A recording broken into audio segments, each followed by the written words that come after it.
یہ میری خوش قسمتی کہ میں حضور کا امت ہوں، ساری زندگی اس کا شکریہ ادا کرتا رہوں تو حق شکر ادا ہے۔ ہم حضور کی امتی، نبی انتظار کرتے رہے، نبی منتظر رہے۔ حضرت خلیل اللہ کی بارگاہ میں پکار رہے ہیں، ربنا وابعث فیہم رسولا، مالک رسول بھیج دے۔ کوئی کہتا ہے لیسا بفظ ولا بغلظ، وہ ترشرو نہیں ہوگا، سخت مزاج نہیں ہوگا، ماتھے پہ شکنے لانے والا نہیں ہوگا، وہ پیار بانٹنے والا ہوگا، بس وہ آیا جا رہا ہے۔ حضرت عیسیٰ نے تو نام بھی بتا دیا نا، مبشرم برسول یاتی من بعد اسمہ احمد، لوگوں میں جا رہا ہوں، چلو نام بھی بتا دیتا ہوں، میرے بعد جو آنے والا اس کا نام احمد ہوگا۔ نبی انتظار کرتے رہے، 12 نبیوں نے انتظار کیا حضور کی امت میں ہونے کے لیے، تمنا کی۔ نستورہ راہب انتظار کرتا رہا، بحیرہ راہب انتظار کرتا رہا۔ شب ہجر کی سختیاں کوئی اس سے جا کے پوچھے، تیری راہ تکتے تکتے جسے صبح ہو گئی۔ زندگیاں گزار دی انہوں نے۔ سلمان فارسی کی کہانی سن لو، مجوسی کے بیٹے تھے، حق کی طلب میں نکلے، باپ نے گھر سے نکال دیا، ایک پادری کے پاس جا کے رکے، زندگی بھر اس کی نوکری کی۔ جب اس کا آخری وقت آیا، اس نے کہا میری تدفین کے بعد غموریا چلے جانا، وہاں کا پادری خدا رسیدہ ہے، تجھے اس سے کچھ مل جائے گا۔ کہتے میں وہاں سے غموریا آ گیا، پھر اس پادری کی ساری زندگی خدمت کی۔ جب وہ مرنے لگا تو اس نے کہا کوئی ایسا شخص نہیں ہے جس کے پاس اب میں تجھے بھیجوں، لیکن نبی آخر الزمان کے ظہور کے لمحے آ گئے، تو یہاں سے یثرب چلا جا، وہ اس نبی کی ہجرت گاہ ہوگی، تیری زندگی سنور جائے گی، تو نے بڑی محنت کی ہے، بڑی نوکری کی ہے میری۔ کہتے میں نے اس کو کہا کہیں ایسا نہ ہو میں دھوکہ کھا جو مجھے کوئی نشانی بتا دے۔ اس نے کہا 3 نشانیاں، ایک صدقہ نہیں لے گا، دوسرا ہدیہ رد نہیں کرے گا، تیسرا 2 کندھوں کے درمیان مہر نبوت ہو۔ کہتے ہیں میں نے اس کی تدفین کی، یثرب کی جانب جاتے ہوئے ایک قافلے میں شامل ہو گیا، انہوں نے مجھے پکڑ کے اپنا غلام بنا لیا، لیکن میرے پہ مہربانی یہ کی کہ مجھے بیچا جا کے مدینے میں۔ ایک یہودی نے مجھے خرید لیا، میں اس کے باغ میں گوڈی کرتا تھا، کام کرتا تھا، کھجوریں توڑتا تھا، لیکن میں انتظار میں تھا کہ کبھی وہ نبی آخر الزمان آئے تو مجھے دید ہو، کبھی عرش پر، کبھی فرش پر، کبھی ان کے در، کبھی در بدر۔ غم عاشقی تیرا شکریہ، میں کہاں کہاں سے گزر گیا۔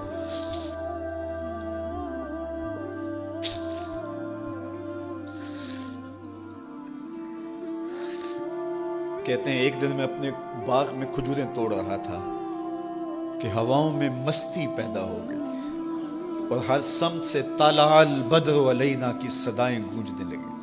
میں سمجھ گیا کہ وہ لمحے آ گئے، میں نے چھلانگ لگا دی اور دوڑ پڑا۔ میرے آقا نے سمجھا شاید غلام بھاگ گیا، اس نے دوڑ کے مجھے پکڑ لیا۔ میں نے اس کو کہا کہ میں نوکر تیرا ہی ہوں، لیکن دل نوکر کسی اور کا ہے، میں بھاگوں گا نہیں، مجھے جانے دے۔ میں کچھ کھجوریں لے گیا تھا صدقے کی نیت سے، جا کے حضور کو پیش کی۔ آقا کریم نے فرمایا ہم نبی صدقہ نہیں لیتے۔ کہتے ہیں نشانی ایک پوری ہو گئی، کہتے ہیں کہ میں کچھ دنوں کے بعد اور کھجوریں لے گیا اور میری نیت ہدیہ کی تھی، میں نے پیش کی، حضور نے قبول فرما لی، لیکن میں بھی کہتا تھا تیسری نشانی بھی پوری ہو لے تو پھر مانوں گا، اور وہ کیا تھی؟ 2 کندھوں کے درمیان مہر نبوت۔ کہتے ہیں ایک دن حضور میرے باغ میں آئے اور آقا کریم نے اپنے مبارک کندھے پہ چادر رکھی ہوئی تھی اور چادر کی اوٹ میں مہر نبوت چھپی ہوئی تھی، اور میں پیچھے ہو کے دیکھتا تھا، اور میری آرزو یہ تھی کہ کوئی تیز جھونکا ہوا کا آئے اور چادر ہٹ جائے اور میں مہر نبوت کی زیارت کر لوں۔ حضور میرے ارادہ قلب سے آگاہ ہوئے، فَأَلْقَى إِلَيَّ رِدَاءَهُ، حضور نے چادر اتار کے میری جانب پھینکی اور پھر ایسے رخ کر کے فرمایا انظر الی ما امرت بہ، اس پادری نے جو بتایا تھا دیکھ لے آ کے۔ تو کہا میں نے دیکھا کہ حضور کے کندھوں کے درمیان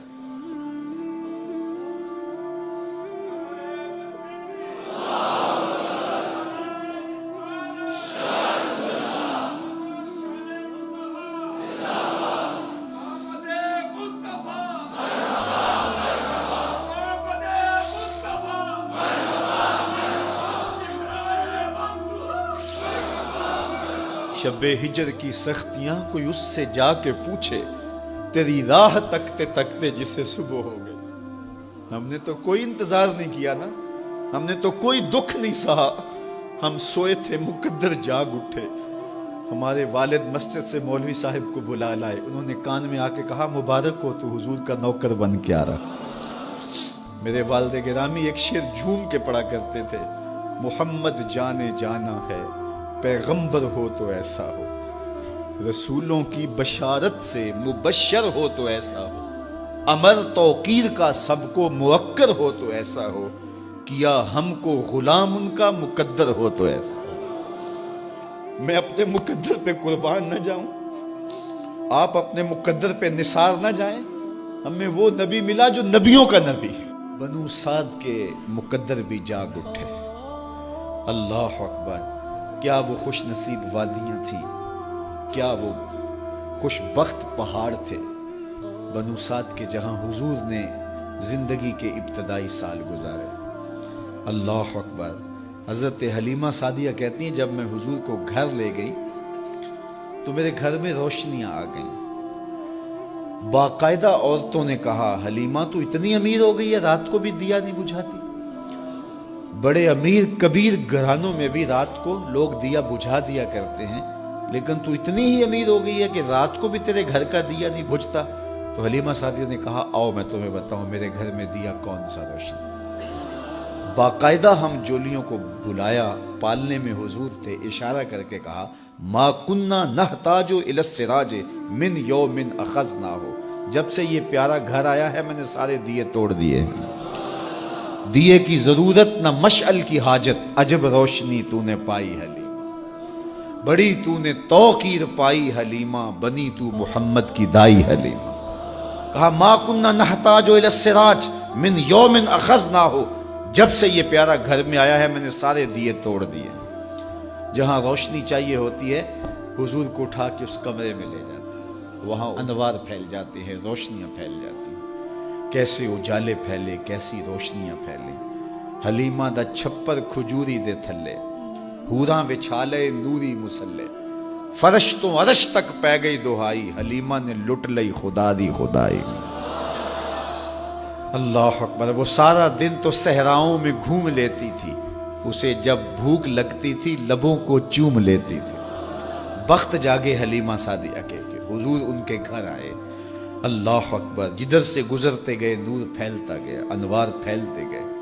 حضرت سیدہ طیبہ طاہرہ حضرت عائشہ سلام اللہ علیہا فرماتی ہیں کہ میں کچھ سی رہی تھی کہ میرے ہاتھ سے سوئی گر گئی. اب حضور کے گھر میں دیے میں جلانے کے لیے تیل بھی نہیں تھا. میں پریشان تھی, سوئی گر گئی. اتنے میں حضور تشریف لائے.